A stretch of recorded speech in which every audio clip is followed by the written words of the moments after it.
What's up, everyone? Welcome to another edition of the Wake and Jake College Football Show. Week 2 is in the books, so this is going to be your Week 2 recap. Not really getting into any of the Friday games just because nothing really worth talking about. So this is going to be Saturday games only. Uh, we'll, we will be doing a Dude, Are You High to finish off the show.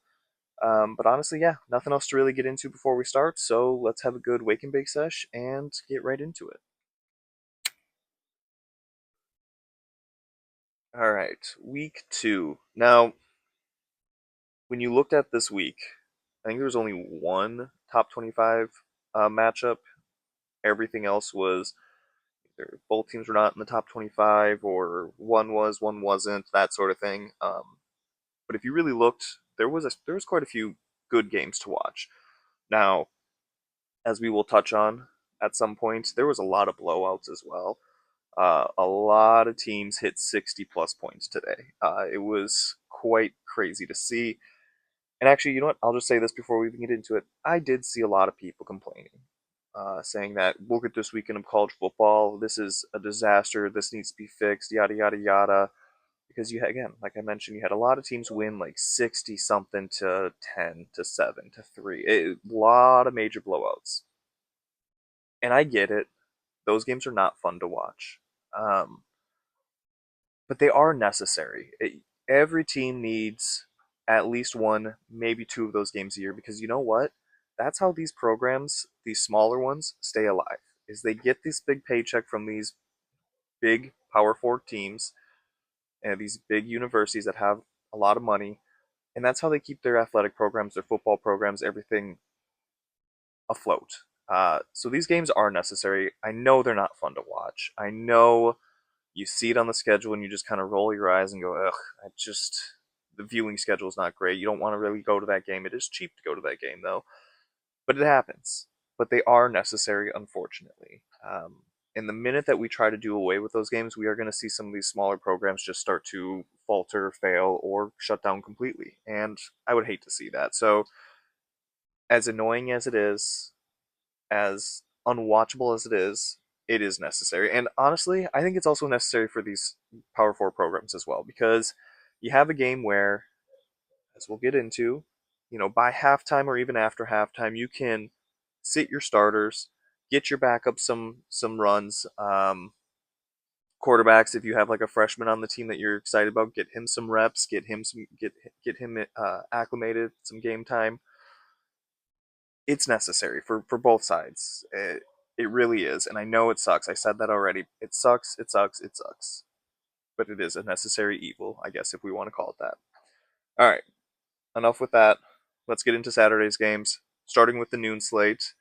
I'm just going to go through the games that I actually previewed, because in my opinion, most of those games ended up being the best games to watch, anyways. And I will touch on a few scores at the end that we should probably get into. But Illinois and Duke. Illinois 45, Duke 19. Uh, Kind of a weird game. Duke's defense made Illinois' offense one dimensional. They completely shut down that run game, or at least for the most part. They had 4 sacks, 10 tackles for loss, but they just could not, even though they made him one dimensional, they still could not stop Luke Altmaier. Now, in Duke's defense, in defense of their defense, uh, their offense did not help them out at all. Uh, I think, gave Illinois a short field twice, maybe 3 times. I don't quite remember. Enough. Where even if you do your best and you do stuff Illinois for no gain on those first that drive after the turnover, they're still coming away with a field goal more often than not. So it's one of those things where you just put the defense in a tough spot. It sucks. At the same time, they also could not stop Luke Altmaier. Um, I think if you play this game again, it is less lopsided. I think it is a closer game, but I do think just from watching that game, Illinois was the better team. They really were. So props to Illinois. I already thought it going into the season, but they might be pretty good this year. Baylor and SMU. Baylor wins in double overtime in a shootout, 48 to 45. Um, Most of the focus in this game is going to be on Baylor. This recap. I thought going into season two with Dave Aranda calling the plays as the head coach, which I don't always agree with, but he was such a successful defensive coordinator that I thought it would be fine. I was wrong. I think uh, I don't think he should be calling the defense anymore. I'm not saying that it can't be his defense, but he should probably give the play calling duties to someone else or something. I don't know. Last week they got absolutely torched on the ground, especially from Jackson Arnold. This week it was through the air. Kevin Jennings, 16 of 22, 295 yards, 3 touchdowns. He did throw 1 interception. Just this defense is not good. Now, luckily for them, their offense is amazing. Well, I take that back. Sawyer Robinson is amazing. Uh, so they're good enough if they do get into a shootout like this week. Their offense is good enough to win. Unfortunately, I don't know if the offense can be in a shootout every single week. It's hard to ask that much of them. So this defense does have to figure something out because they're not good. Now I mentioned Sire Robinson was good. 35, 34, 50, 440 yards, and 4 touchdowns. That's pretty damn good. That's the second week in a row. He started off slow against Auburn last week, but picked it up in that second half and has just been rolling ever since. But for the second week in a row, Baylor's run game has just been very meh, not not great, and I think they're gonna have to turn that around. Baylor's got some issues, and me picking them to make the playoffs before the season started, I really I didn't love it after the first week from what I saw, and after week two, I really don't like that I had Baylor in the playoffs. But who knows? They could surprise me. They could turn it around like they did last year. That defense might all of a sudden start playing good. Who knows? But so far, that defense is trash. But hey, good win for Baylor. Shout out to them. They came away with the win, but they have some things they need to fix. Iowa at Iowa State. Iowa State wins 16-13. I mean, we're still only 2 weeks into the season, so it's hard. You can't overreact too much to week one and then sometimes in week two.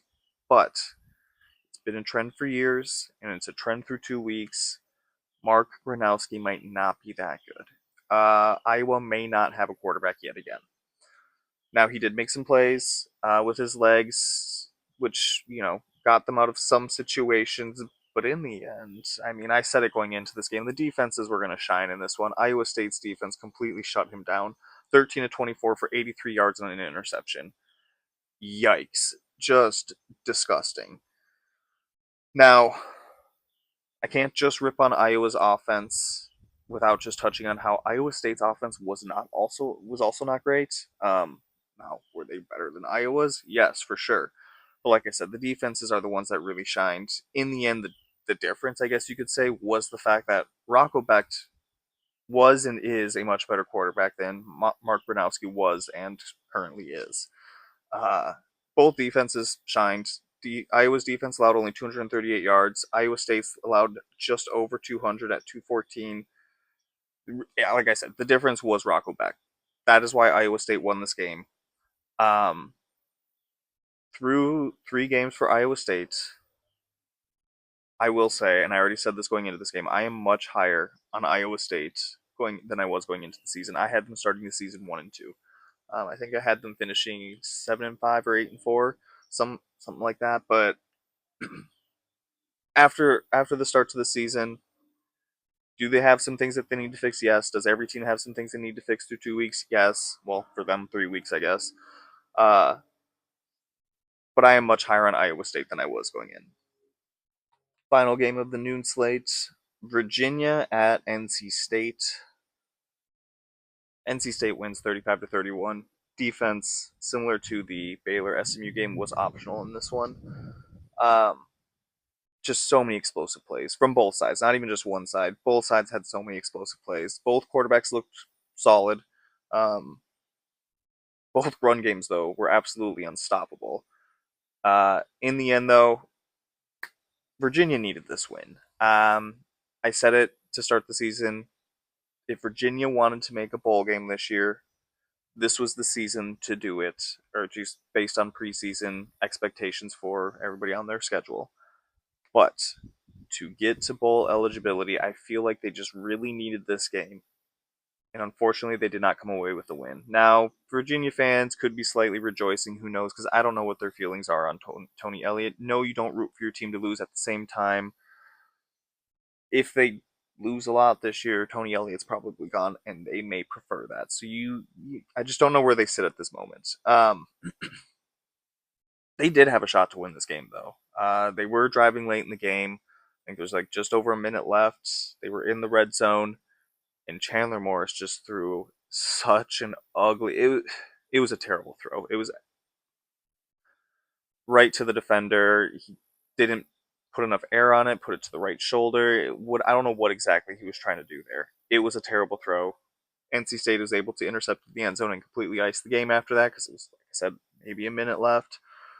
Uh, Unfortunate for Virginia. Well, depending on how you look at it, but they needed that game if they wanted to make a bowl game, in my opinion. All right, moving on to the afternoon slot.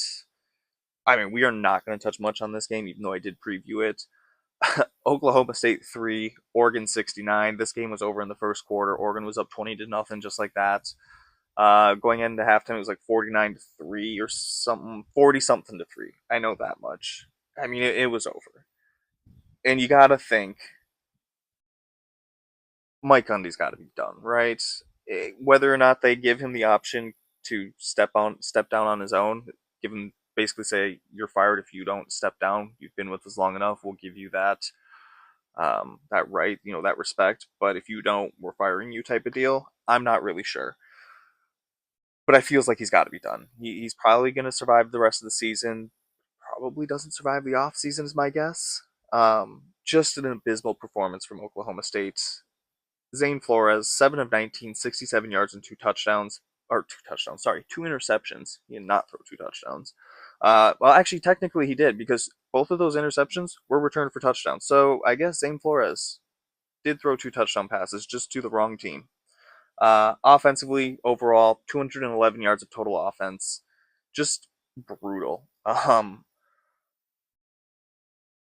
It's 2 weeks into the season, and they've only played Montana State, who is a very good FCS team and actually might be better than Oklahoma State. Um, and then Oklahoma State. The question still has to be asked: is Oregon better than they were last year? Because Oregon looks scary, especially this offense. Over 600 yards of total offense, 10 yards per play. Through 2 games, they've scored 128 points. It begs the question: are they better than they were last year? Now, again, they haven't faced a real test yet because Montana State was probably better than Oklahoma State, unfortunately. Oregon might be scary good this year, though. Already thought they were going to be good. Already had them making the playoffs. But wow. Um, Ole Miss 30, Kentucky 23. I don't know what the deal is with Kentucky. Mark Stoops just has Lane Kiffin's number. Ole Miss came away with the win, but it just feels like these games are much closer than they should be every single year. Um, and this game started off a little shaky. Kentucky was very early in the second quarter, leading 10-0, and Austin Simmons did not look good in that first quarter. Um, they did obviously turn it around. They came away with the win.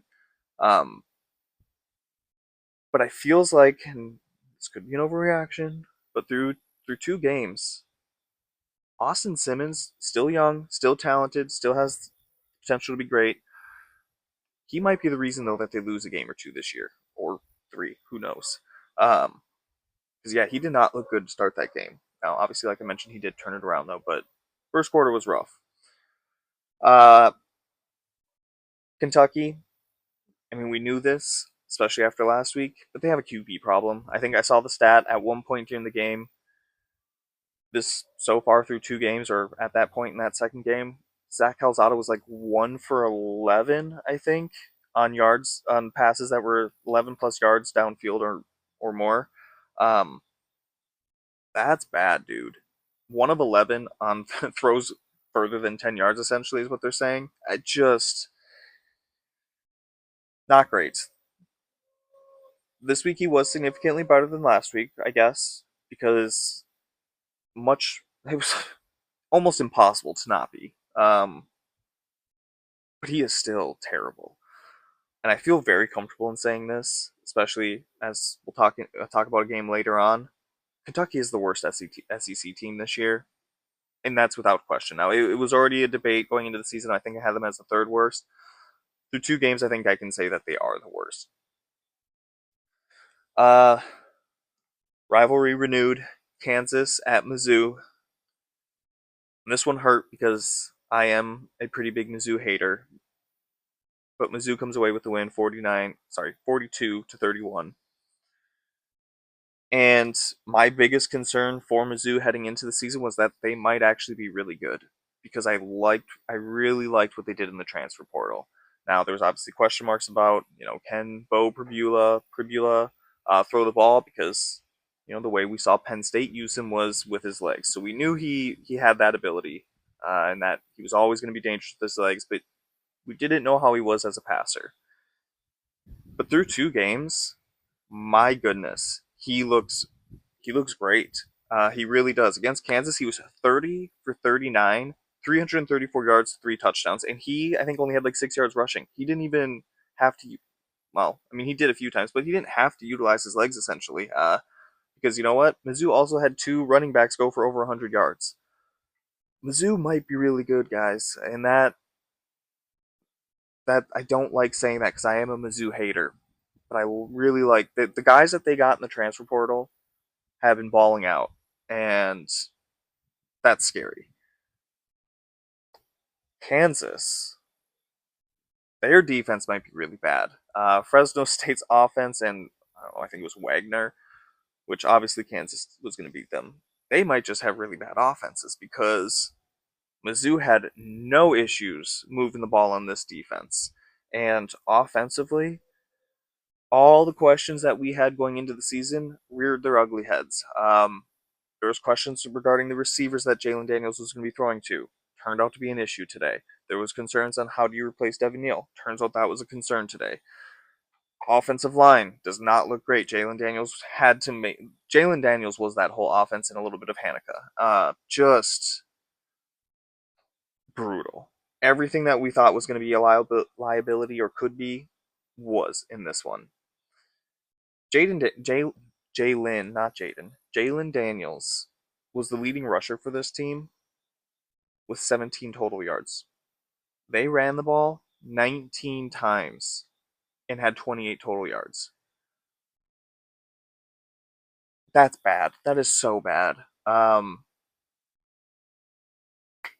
Mizzou might be really good, and it hurts me to say that. But Kansas has a lot of question marks for the rest of the season. Now, I still think that they're going to start the season 5-1. I think these next games are winnable. I think one of them is against West Virginia, who we'll mention later, is not a good team. The next few games are winnable for them, but they have some things they need to figure out in these next few. Now, I did not preview this next one. I thought about it, changed my mind, and I regret it now. South Florida 18, Florida 16. And I really wanted to touch on this game mostly to toot my own horn because I did have with my season preview, I had South Florida as a top 25 team. And last week they beat top 25 or number 25 Boise. This week they knock off, what was Florida, 13, I think. They have the best resume so far in the country. But South Florida is definitely going to be ranked this season or this week, probably for the rest of the season. It's still early, but I'm tooting my horn on having South Florida as a top 25 team. And we already mentioned Mike Gundy is as good as fired at this point, it feels like. Billy Napier's officially out, I guess. Maybe they go on a historic run, win out the rest of the year, and then we forget about the South Florida loss. And when South Florida's a top 25 team, we look at it and say, wow, that was a great loss for Florida. Who knows? It's still early. A lot of crazy things could happen. But it feels like Billy Napier might have gotten fired today, or on Saturday. Um, yeah, tooting my own horn on USF there. All right, moving into the night slate. There are a few teams in college football where when they win a game, as long as it's not against your team, you're happy for them. You know, last year that was Vanderbilt. Probably next year it's going to be Purdue. This year that's Mississippi State. It's a team that if they win a game, you feel happy for them as long as it's not against your team. Mississippi State 24, Arizona State 20, and this game was so exciting. I did have it on a second screen because I was focused on that Michigan Oklahoma game, but I was keeping quite the eye on that game because Mississippi State jumped out to a 17-0 lead, I think early in the second quarter. And by the way, that touchdown catch was beautiful. Thrown, he's running looking over his left shoulder. It was thrown over his right, and he just turned over the shoulder. Oh, it was beautiful. Absolutely beautiful. Brennan Thompson is, at least this game was special, and could be special moving forward. But like I said, they got out to a 17-0 lead. So shout out to Arizona State for fighting back, because that's not a great spot to be in. You're on the road in a raucous environment. I don't know if you know, but Mississippi State and their cowbells, that's a lot to deal with. You're down 17-0 pretty early on in the game. That's a lot to fight back from. And they did it, and they ended up taking the lead 20-17 with a minute and a half left in the game. And then Mississippi State gets the ball back, and Blake Shapen throws a 58-yard, well, he didn't throw it a full 58 yards, but you catch my drift. It was a 58-yard touchdown catch for Brennan Thompson with about 30 seconds left in the game, and that was their first points scored since, beginning of the second quarter. I said it in my SEC preview that I am, and I know it wasn't a crazy thing to say, but saying that Mississippi State is going to win more SEC games than they did last year, I still stand by it after this one because Mississippi State is officially not the worst team in the SEC this year. I already gave that to Kentucky. Shout out to them. Phenomenal game. Arizona State has some things to work out. Sam Levitt was terrible. He was 10 of 22 for 82 yards, a touchdown, and two interceptions. Of those 10 completions, 6 of them were to Jordan Tyson, 3 of them to Raleek Brown, the running back. Um, and 68 of his 82 yards also went to Jordan Tyson. It's Jordan Tyson or running back or nothing. There was nothing for him in this game. Terrible game. Run game was pretty good, and honestly, that was probably my biggest concern going into the season. Was I thought, like I've said for Iowa State and Ohio State, losing Cam Scatabo was going to hurt a lot. Uh, and replacing him could be difficult, and they might miss him more than they realize. The run game was great. Um, two-headed attack. Raleek Brown, and I think it was Kanye Uda. I'm not quite sure how to say his name. I think those are the. I'm pretty sure those are the two guys. Uh, Running backs were good. Sam Levitt was not good. ASU, Arizona State. This was a game they should have won. Uh, but shout out to Mississippi State. The crowd rushed the field. They tore down the goalpost immediately.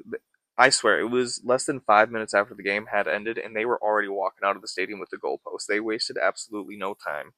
It was an absolutely beautiful thing to see. Like I said, Mississippi State this year is going to be that team where if they win a game and it's not against your team, because they're not going to win the SEC, they're not going to make the playoffs. They could make a bowl game. So when you see them win a game and it's not against your team, you're going to feel happy for them because it has been a rough few years for them.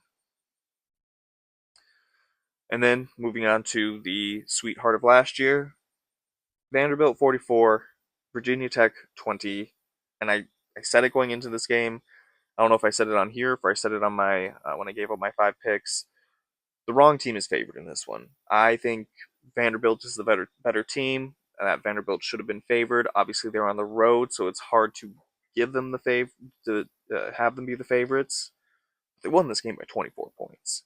Uh, Kyron Drones is just not a good quarterback. We'll get into another bad quarterback later, but Kyron Drones would be towards the bottom. If I ranked every Power 4 quarterback, he would be towards the bottom of the list. Virginia Tech was up 20-10 going into halftime, and then proceeded to get 20-ish yards of total offense and 0 points the whole second half. Just absolute dominate. Halftime hit, and Vanderbilt just dominated. Made their adjustments, and it was unreal to see. They even lost the turnover battle. Vanderbilt did. Had 11 penalties, and Virginia Tech still couldn't do anything. Was absolutely dominated. We already talked about how we basically saw two coaches get fired today. I think we might have seen our third, which a lot of people were probably already expecting this, but Brent Pry probably won't be the coach next year. I think we just saw him also get fired. Going into this game, I was questioning whether or not Virginia Tech's defense was actually good, just because of what we saw against South Carolina and all my questions that I have for the South Carolina offense. It was one of those things like, was Virginia Tech really good, or were my questions about South Carolina's offense legit? And after watching them this week, turns out Virginia Tech's defense might not be very good, and South Carolina might just have a questionable offense. All right, moving on to the only top 25 versus top 25 matchup that we had. Uh, Michigan 13, Oklahoma 24. This is a game it really, at least in my opinion, it didn't feel like Oklahoma was ever in danger of losing this one. Um, they were only up 14. They were up 14 nothing at half. Michigan did come out in that second half and immediately have a 75-yard touchdown run to only be down 14-7. But it just never really felt like Oklahoma was in danger. Now, going back to that 75-yard run, if you take away that 75-yard run to open up the second half, Michigan had 31 carries for 71 yards, which comes out to be 2.3 yards per carry. We knew that Michigan was going to run the ball a lot, but my goodness, they struggled to run the ball in this one. And we saw this last year where obviously we know Michigan is usually really good at running the ball. And when they do have success, they don't throw the ball much because why should they? They're dominating on the ground. But when we saw this last year, when other teams were able to slow down the run or completely stop the run, and Michigan was forced to throw the ball, that's where we saw the issues. And a lot of people blamed quarterback. I am one of those people that put some blame on the quarterback, but a lot more blame on the fact that they just did not have any weapons outside of Colston Loveland. And I don't think they did that this year for Bryce Underwood either. I don't think they brought in anybody in the transfer portal and through recruiting or anything. They still have no weapons on this team, and that has to be fixed if you want to win moving forward and if you want to keep Bryce Underwood on your team. He was 9 of 24 for 142 yards. I'm not saying that it was all on the receivers. He didn't play good either. But he is a true freshman in his second game of the season going on the road to at Oklahoma, and he had no weapons. You can't ask for much from him when he has no weapons. Run game can't get going, and again, it's his second start as a true freshman. Michigan's defense does still look good though. Still looks very good, but this offense has to figure out a lot of things moving forward if they want to win this season, next season, keep Bryce Underwood, all of that. Shout out to Oklahoma though; their defense is very good. That's not to be poo-pooed by Michigan just having a rough offense. Oklahoma's defense is very good, and John Mateer. So here's what I believe is going to happen with John Mateer. I don't think he's going to win the Heisman this year. I think he comes back next season. I think they bring back Ben Arbuckle. They do whatever they can to not let him take a head coaching job. Brent Venables comes back. They get some weapons in the portal or through recruiting for wide receiver weapons, and then we see John Mateer win the Heisman next year. That is my prediction. I have John Mateer as my 2026 Heisman winner. Now, a lot of things could go differently. He could try to go pro. He could transfer. Ben Arbuckle could get a job somewhere else. Maybe Oklahoma stinks this year. Brent Venables gets fired. There's a lot of things that can happen. But right now, John Mateer is my 2026 Heisman winner because he is absolutely electric.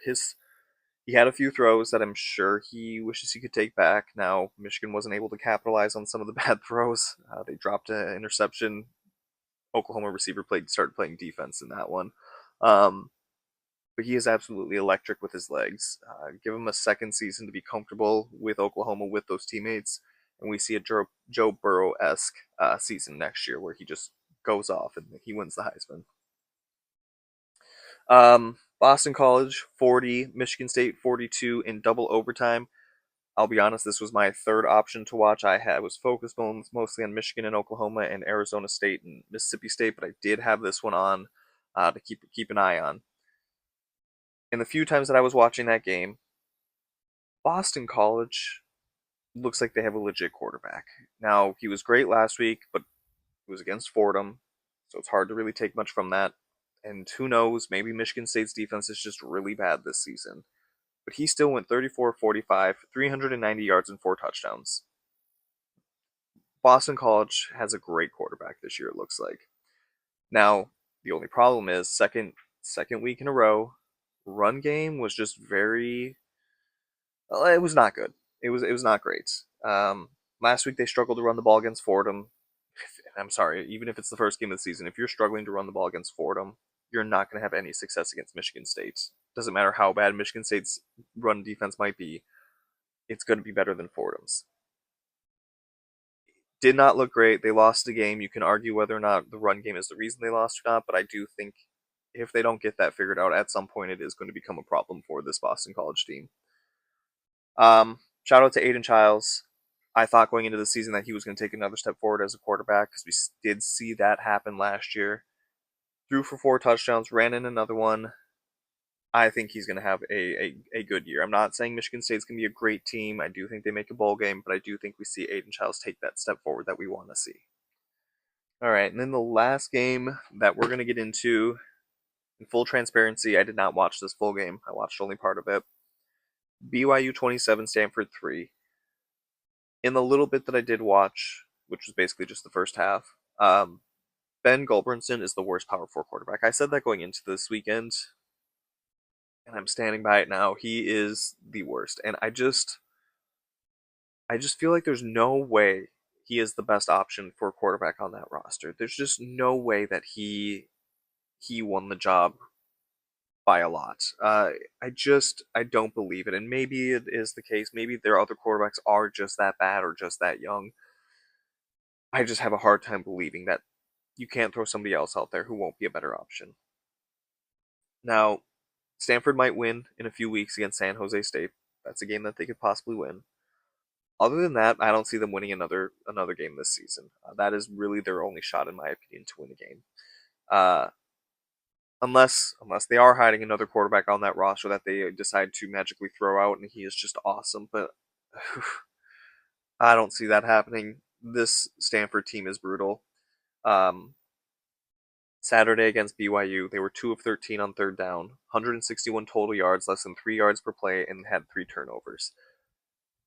BYU's offense wasn't even necessarily that great on Saturday, but they didn't have to be, and it feels like they probably knew that because there was no way that this Stanford offense was going to get anywhere with this BYU defense, and I think we see that as a trend moving forward. This Stanford team we knew was in a complete rebuild, and we knew they were not going to be good. I personally didn't think they were going to be this bad. It has been brutal to watch so far. Now, some other notable scores I want to get into. Minnesota 66, Northwestern State 0. I know people hate these games, and I already touched on it earlier, so I'll keep this brief. But it is necessary to have these games, in my opinion. We got to see Shikanjansky take over at quarterback in the second quarter, which some people might say leave Drake Lindsay out there for a full half. No, get the backups in. This is a glorified scrimmage.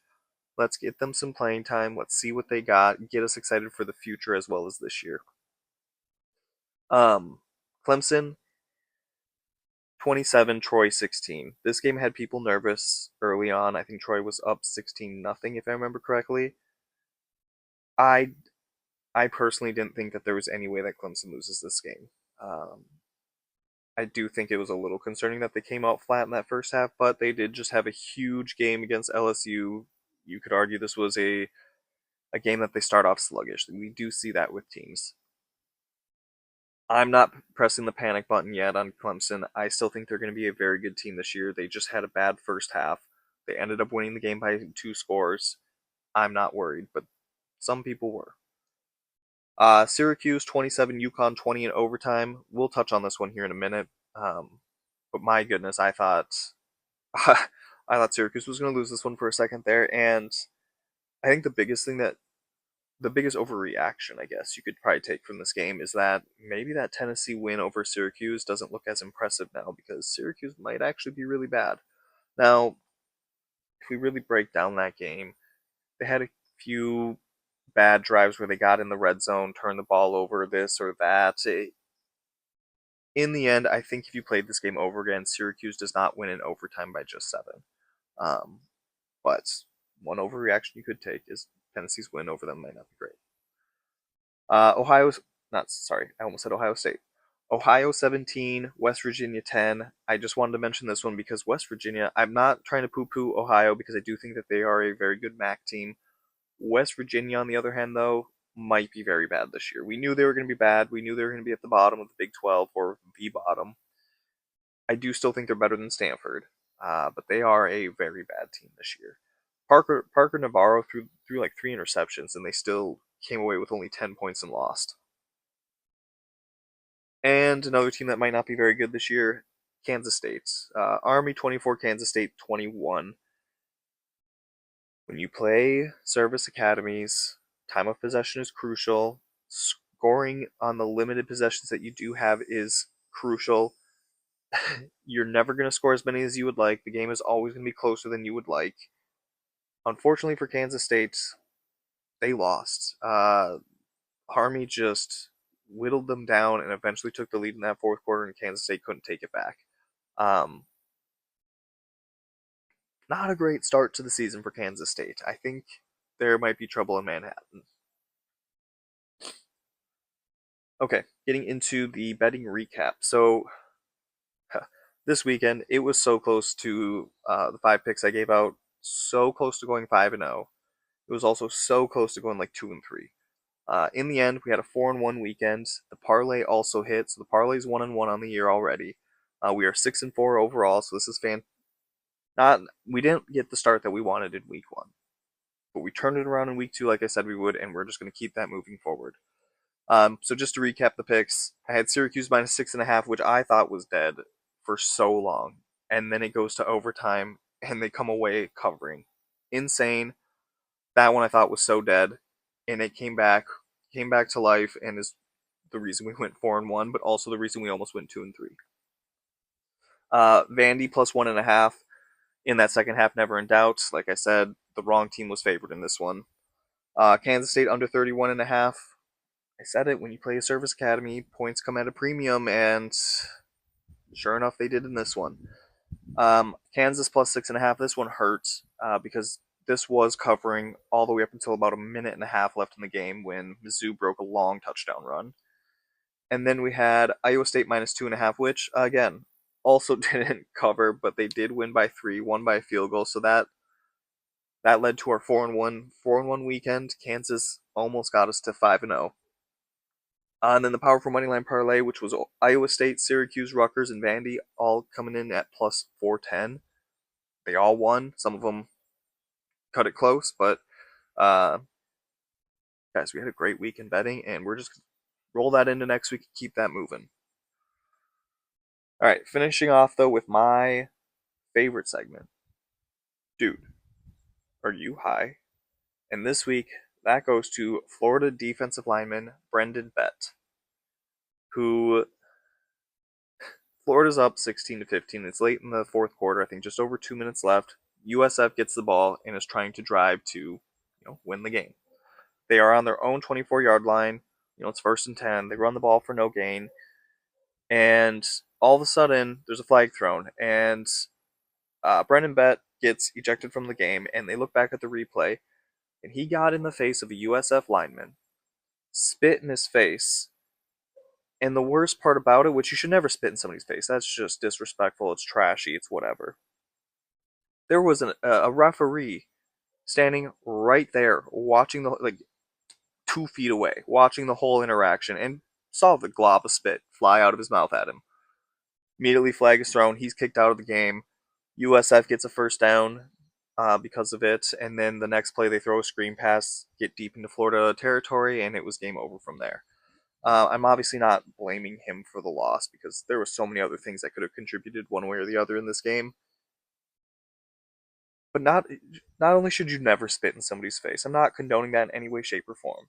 But if you are, for whatever stupid reason, you sure as hell should not do it with a referee standing right there. And this comes 2 days after we saw what's his name from the Eagles spit in Dak Prescott's face and get ejected before the game even started. Dude, are you high? What are you doing? Absolutely ridiculous. I feel like that's known. You don't spit in people's faces, especially when somebody's standing right there that can, call a penalty on you or get you in trouble, whatever it is. But yeah, thank y'all for joining me. I know it wasn't the most exciting weekend of football, but it was still college football, which means it was great as always. We move on to week 3. I will be back later this week to preview it. But yeah, have a great week.